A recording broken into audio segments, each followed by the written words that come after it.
Hello, once again. Thanks for joining us. This is Astronomy Daily. My name is Andrew Dunkley, your host, and every day we give you a rundown of what's happening in astronomy and space science. And joining me, as always, is my AI partner in crime, Halley. Hi, Halley. How are you?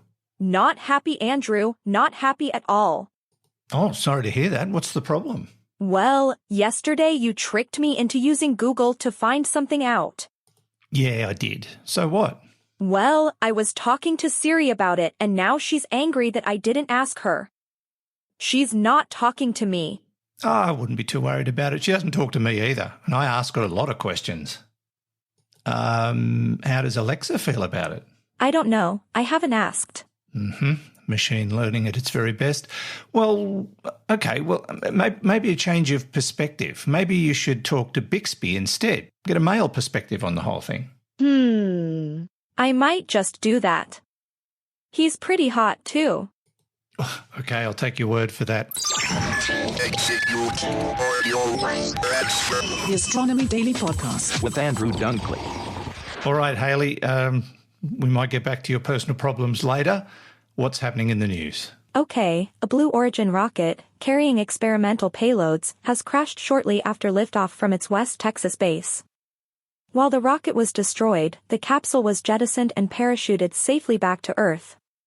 The rocket was uncrewed, but they were using the same vehicle used for tourist launches. Blue Origin has now grounded all of its New Shepard rockets pending an investigation. This was the 23rd such launch. We talked recently about the rain on ice worlds like Uranus and Neptune being made up of tiny diamonds. Well, here's another way diamonds are created in space. A collision involving a dwarf planet about 4.5 billion years ago may have resulted in some of the ultra-hard diamonds found on Earth. It's thought that the collision could have seen a material, known as Lonsdaleite, jettisoned into space. This material is common in the mantle of dwarf planets. Scientists from RMIT in Australia believe that Lonsdaleite may have arrived on Earth in the form of meteorites, superheated and converted into diamonds when the planet cooled. Scientists in China claim to have discovered a new lunar mineral from moon samples taken in 2020. They've called it Changesite, after the Chinese goddess of the moon. It's said to be a kind of phosphate mineral and columnar crystal.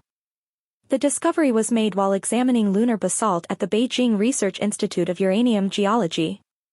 China becomes the third country, after the United States and Russia, to find a new mineral on the moon.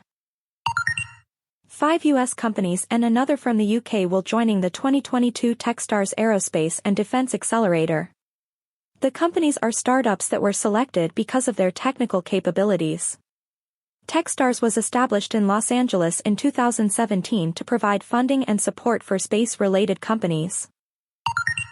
And, a company called Skycorps, another startup, is planning to send a commercial solid-state drive system to the moon in 2023. The goal is to enhance space-based computing and data storage during lunar missions.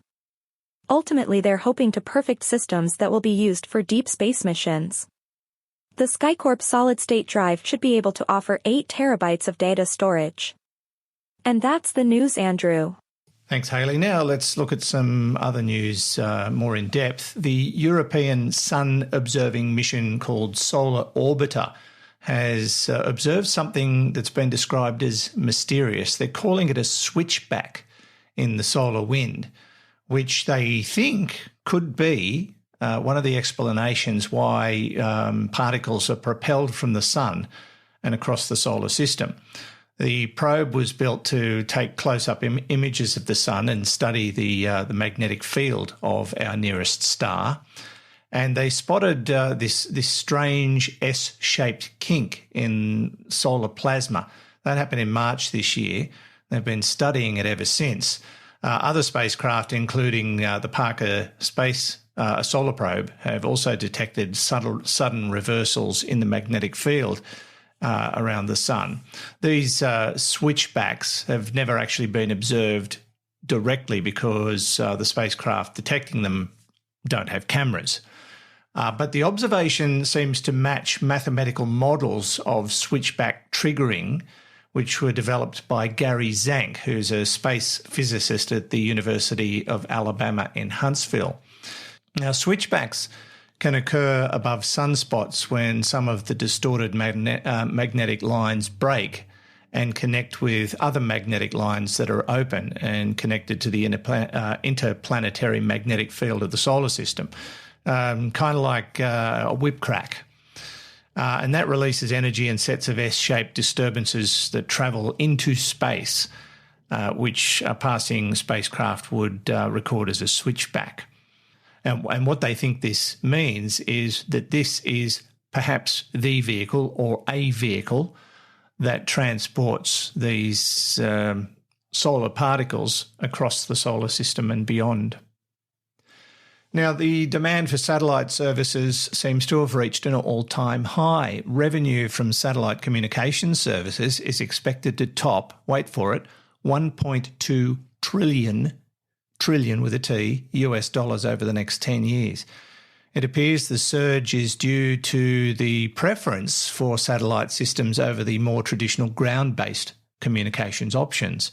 The United States is a big buyer of SATCOMs, but there's huge growth being seen across the world as well. Africa and the Asia-Pacific regions, where isolation and vast distances tend to make terrestrial communications difficult and expensive.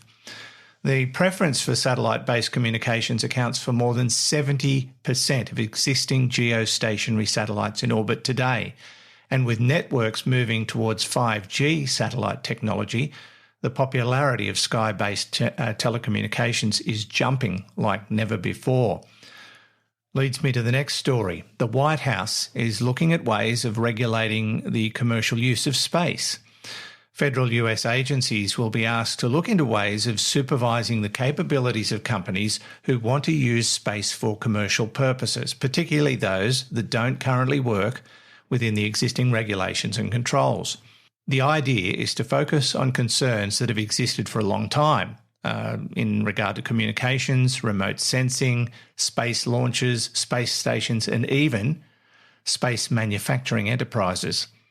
One wonders if they're a bit slow off the mark given where we're at now, but they're looking at having proposals on the table within the next 6 months. And the Vice President, Kamala Harris, we've mentioned her before, believes that the current commercial space regulations are outdated and need a serious upgrade. The Astronomy Daily Podcast with Andrew Dunkley. Now, you know how much I love hypotheticals, what-if questions. Fred Watson and I often get these from our Space Nuts audience. Well, can solar storms cause tsunamis on Earth? Could they trigger one, for example? Well, for a tsunami to be unleashed on the planet, there has to be an earthquake, usually below the ocean floor, that disrupts the tectonic plates, lifts the bottom of the ocean or causes it to drop, and the shockwave causes a tsunami, according to the National Oceanic and Atmospheric Administration, NOAA. Now, these earthquakes are caused by some type of tectonic plate movement, and that makes volcanoes erupt as well. There's all sorts of side effects. Some researchers, though, are arguing that solar storms may indirectly lead to tsunamis on Earth. One theory is that a coronal mass ejection could do the same thing if it were powerful enough, but it wouldn't be a direct effect of the CME that would cause the tsunami.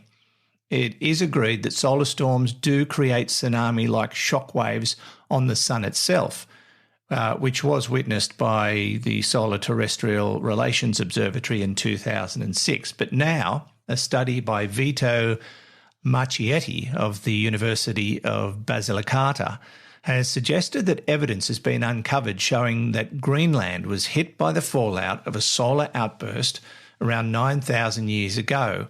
And while the event didn't trigger a tsunami on Earth, there appears to be a potential link between solar storms and earthquakes on the planet. Sobering thought. Wow, that just about wraps it up for another day. We've covered a lot of territory. Anything before you go, Halley? Halley, hello? Oh, she's on the phone to Bixby. Never mind, we'll catch you next time. Thanks for your company today, and I hope you can join us on the next episode of Astronomy Daily. In the meantime, don't forget to visit our website, spacenuts.io, and click on the Astronomy Daily link to catch up on these stories and more, as well as subscribe to the newsletter. It's absolutely free. Until next time, this is Andrew Dunkley and Halley somewhere for Astronomy Daily. The Astronomy Daily podcast with Andrew Dunkley.